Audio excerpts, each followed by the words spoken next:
So I have Irish heritage, and I've always been attracted to the octopus. So the octopus is a very intelligent creature that's ever evolving. Some can change its color, it can change in size and squeeze into certain areas, and I compare that to my own art. So my art is always evolving. My subject matter is changing, my materials are changing. I used to be a glass blower, now I'm painting.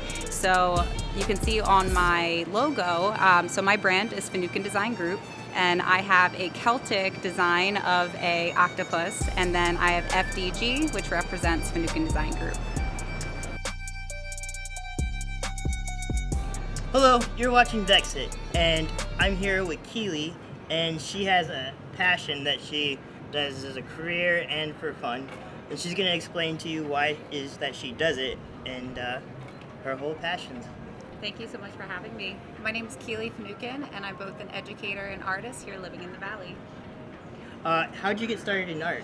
I was a late bloomer, so I started mid-high school. I had a substitute teacher at that, named Miss Jones, who ended up showing me some tricks with painting, and then I fell in love with it. So one of my first paintings was a surreal angel in hell, and she was in oil, and that's what started my passion for oil painting.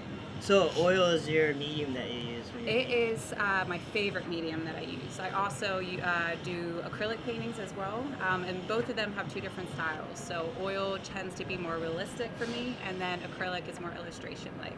That's cool. So when you're coming up with your concepts and ideas, is it generally from your mind, or is it more so a flow? Are you just improvising? So my art style has evolved over the years. So as I said, when my first painting was a surreal angel in hell, that really took me down a surrealism path for almost 10 years. And so during that, everything was flow, everything was coming out of my subconscious. But then after college is when I really wanted to prove to myself, could I do realism? So I did everything that scared me. So I did portraits, landscapes, architecture. I wanted to feel confident if someone said, hey, can you do this picture of my daughter? Could I say yes? And I finally got to that point that I can. So that's what really put me down the realism path. And then I was a glass blower in college. Really? So in there, I have this fascination for glass. So when I was in college, I was painting on all my glass works. And now instead of blowing glass, I'm painting glass.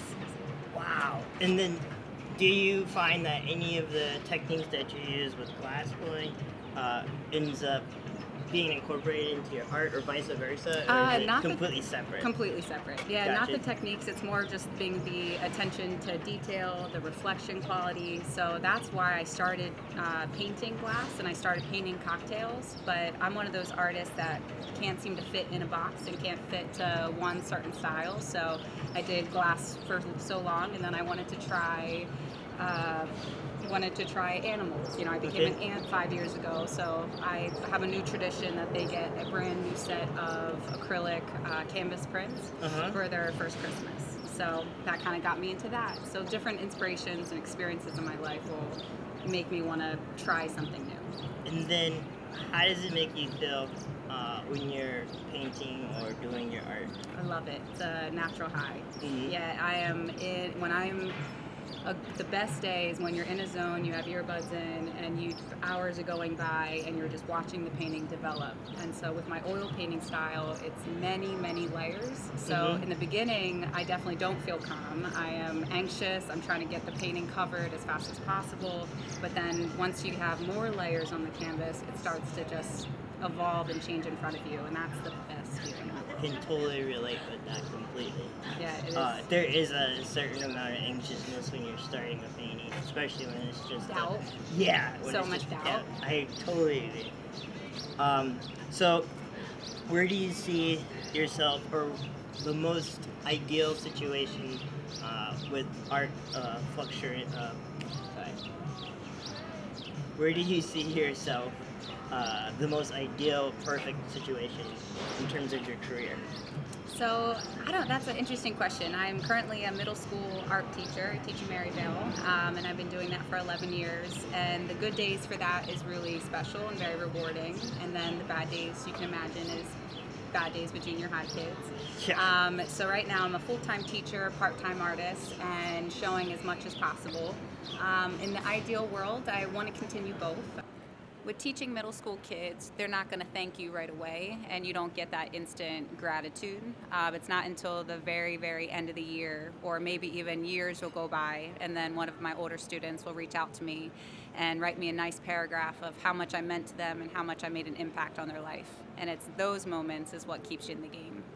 And then I really just want to share my works with as many people as possible. There's nothing better than having someone walk up to one of your paintings and just have a big smile on their face and say, I want this for my space. I want to enhance, my world with your piece of art. And so I would hope to get into the festival world more. I know I'm all over the place right now. I want to dive into the festival world soon, get into more establishments. So That's pretty cool. Well, I see that you're on your way and that you will definitely succeed, especially in the festivals. That's a guarantee. So we are at the Hotel Kimpton Palomar, and they have a program where they connect art with the community. How did you get involved with that? So the Palomar's whole idea is art in motion. So the art lab is truly showing what the community, that they have an artist working at a pop-up studio. So they brought me in as the first artist in resident to show the space. And so I worked here for about 3 months, and this was my permanent studio for those 3 months. And I was able to live paint, talk to the community, sell works, and I was displaying my cocktail series called Liquid Confidence. So that kind of ties into the Blue Hound Kitchen and Cocktail, where they have amazing craft cocktails that I like to always promote because they're delicious. And so luckily they invited me back.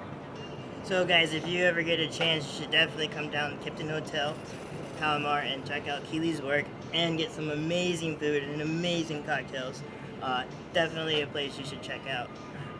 If somebody wanted to look at your work on your website or on Instagram, where would they go about finding that? Thank you.